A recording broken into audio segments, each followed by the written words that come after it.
jaay sama gars yi loo bañ njombor gëmloo ko ne dafa gudd nopp isaan fi te mën na daw Macky Sall même s'il n'est pas un très grand politicien il ferait un très bon psychologue parce que Macky dafa jàng Sénégalais yi ba xam leen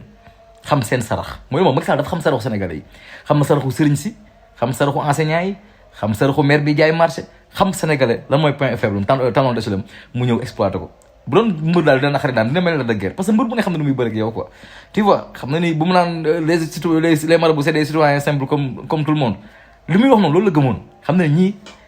nii xaalis di yóbboo citoyen ordinaire bi mala coow ak seeni seen ak Issa Diène noonu la leen di yóbboo ñu ñëw jël ñu défendre seen maladie ñam ñu organiser seen cérémonie religieuse yi yaa ngi dégg enseignants yi gënoon bëri wax mu yokkal leen 100 000 francs brut sans imposer si impôts yi ñi war a retraité colonel ak généraux yi mu yokkal leen seen at di leen jox ah les 5 tamit bu xool privilège yu mu leen defal ku nekk mu jël xam ne da nit ku ñuul boppam kese lay xalaat non Macky Sall félicitation